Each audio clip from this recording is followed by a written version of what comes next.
கோழி எடுத்து வச்சுருக்கேன். இது மோஸ்ட்லி வந்துட்டு எலும்பு இல்லாத கோழி. இந்த எலும்பு வந்துட்டு அங்கங்கே ஒன்று இருக்குது. ஒரு 500 கிராம், ஒரு அரை கிலோ கிட்ட உள்ள கோழி இது. போன்லெஸ் சிக்கன் மாதிரி ஒரு போனில் முதல் போட்டுக்கலாம். நான் Sivakami, welcome to Siva's kitchen. இன்றைக்கி இந்த கோழியெலாம் நம்ம பொரித்து ஒரு சிம்பிளாக ஒரு ரெசிபி பார்க்கலாம். உப்பு, பூண்டு இந்த மாதிரி பேஸ்ட் மாதிரி இடித்து வச்சுருக்கேன். ஒரு 2 இன்ச்சு இஞ்சி எடுத்து இடிச்சிட்டு அதோட சாறு எடுத்து வச்சுருக்கேன்.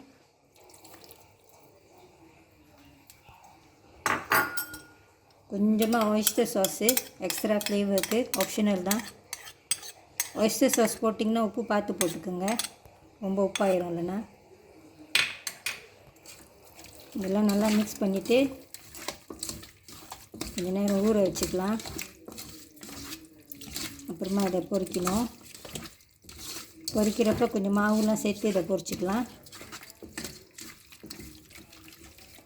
ஓகே, இது இப்படியே இருக்கட்டும். ஒரு மணி நேரம் கழித்து இதை பொரிச்சிக்கலாம். இந்த கோழி பொரிக்கிறதுக்கு அந்த மாவு தயார் பண்ணிக்கலாம். இது ஒரு அரை கப் ஆல் பர்பஸ் ஃப்ளார், இது ஒரு அரை கப் தெப்பங் பெஸ்தாரி நான் எடுத்திருக்கேன். நீங்கள் இந்த தெப்பங் பெஸ்தாரி ஒண்டியே போட்டு பொரிச்சிக்கலாம் தான். ஆனால் நான் அந்த கோழி மெரினேட் டைமில் கொஞ்சம் உப்பு, இஞ்சி, பூண்டு, ஒயிஸ்டர் சாஸ்லாம் சேர்த்துருக்கிறதுனால அதுவே கொஞ்சம் உப்புலாம் கரெக்டாக இருக்கும். அதனால் நான் 2 மாவையும் இப்போ மிக்ஸ் பண்ணிக்கிறேன். இதில் இப்போ கொஞ்சமாக மிளகாத்தூள், நீங்கள் இந்த கோழிக்கறி பவுடர் போட்டுக்கலாம். ஒரு 3 டீஸ்பூன் மாதிரி போட்டுக்கோங்க. இந்த ஆல் பர்பஸ் ஃப்ளார் சேர்த்துருக்கறனால கொஞ்சமாக லைட்டாக கொஞ்சம் உப்பு சேர்த்துக்குங்க.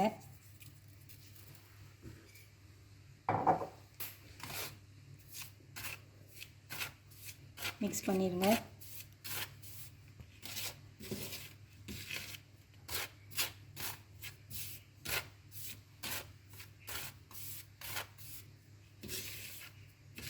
இந்த கோழிலாம் இப்போ இதில் இந்த மாவில் தொட்டு எடுத்து வச்சுக்கலாம். மிக்ஸ் பண்ணி எடுத்து வச்சுக்கலாம்.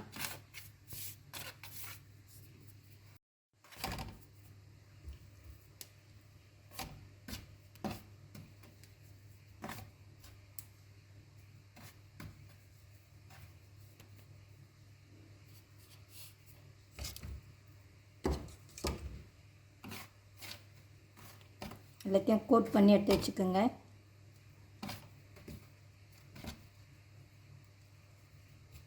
நான் கொஞ்சம் ப்ரெஸ் பண்ணுறேன் இந்த மாவை, அப்போதான் அது நல்லா ஒட்டிக்கும்.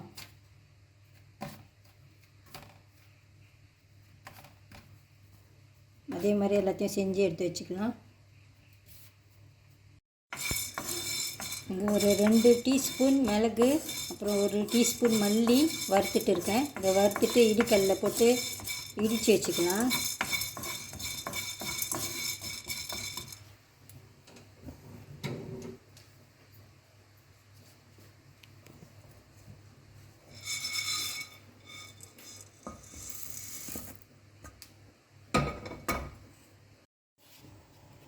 கோழி பொரிக்க ரெடியாக இருக்குது. இந்த மிச்ச மாவு இருந்துச்சுனாக்கா இந்த கோழியெல்லாம் ஒரு வாட்டி கோட் பண்ணிவிட்டு கொஞ்சம் தண்ணி தெளிச்சுட்டு 2வது வாட்டியும் கோட் பண்ணிக்கோங்க.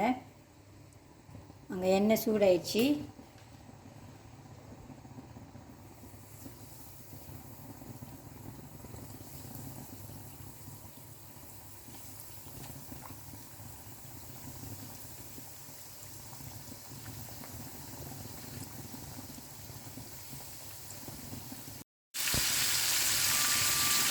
இந்த போட்டோன்னே திருப்பாமல் கொஞ்சம் நேரம் கழித்து திருப்புங்க.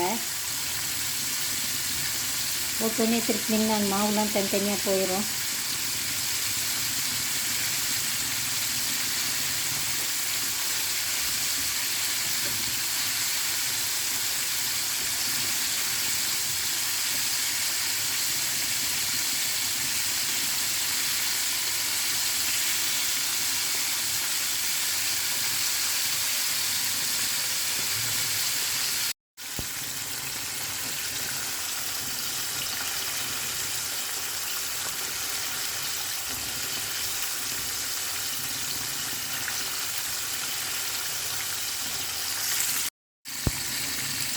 நல்லா பொரிச்சுக்குங்க.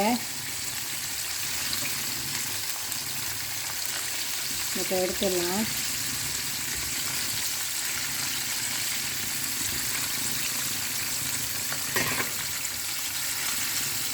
பொரிக்கிறப்போ எண்ணெயை வந்து மீடியமாகவே வச்சுக்கோங்க. அப்போ தான் சுருக்காக பொரித்து எடுத்துடலாம். கிறிஸ்பியாகவும் இருக்கும்.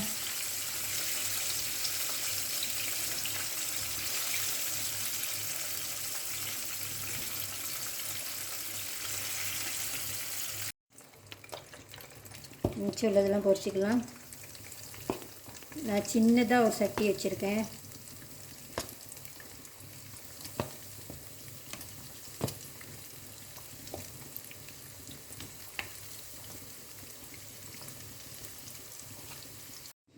கோழிலாம் பொரிச்சாச்சு. இந்த மாவுலாம் நல்லா அழகாக ஒட்டிகிட்டு இருக்குது பாருங்கள். இந்த மாதிரி கிறிஸ்பியாகவும் இருக்குது. இப்போ நம்ம இதுக்கு ஒரு லைட்டான ஒரு தாளிப்பு மாதிரி கொடுத்துக்கலாம். அதே சட்டியில் கொஞ்சம் எண்ணெய் மறுபடியும் ஊற்றிருக்கேன். காயை வந்துட்டு குறைச்சி வச்சுக்கோங்க, தீஞ்சிடக்கூடாது. காஞ்ச மிளகா, கருவேப்பிலை,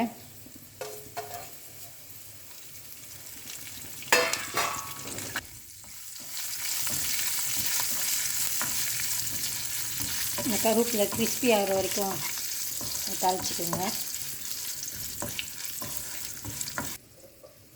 வறுத்து இடித்த பிளாக் பெப்பரும் மல்லியும் இது.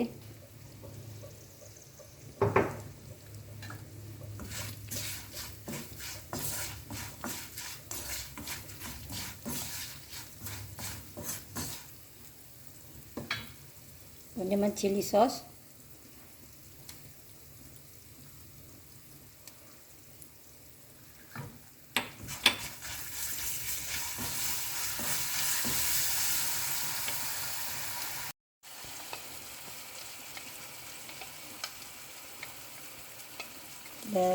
ஒரு டீஸ்பூன் மாதிரி சோள மாவு. இது கொஞ்சோண்டு தண்ணியில் கரைச்சி வச்சுருக்கேன்.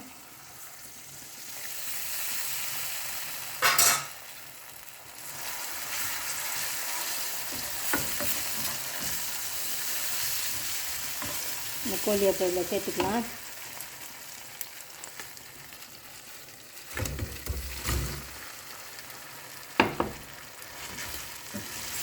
நல்லா மிக்ஸ் பண்ணி விட்டுருங்க.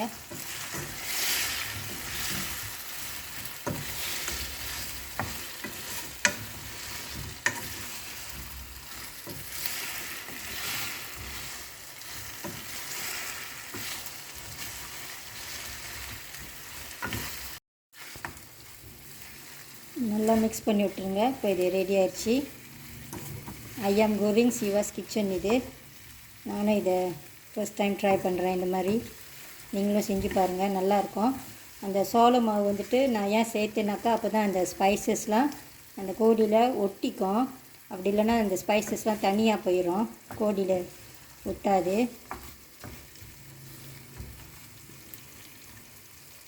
இந்த வீடியோ உங்களுக்கு பிடிச்சிருந்துச்சின்னா லைக் பண்ணிவிட்டு ஷேர் பண்ணிவிட்டு சிவாஸ் கிச்சன் சேனலுக்கு சப்ஸ்கிரைப் பண்ணிக்கோங்க. தேங்க்யூ ஃபார் வாட்சிங்.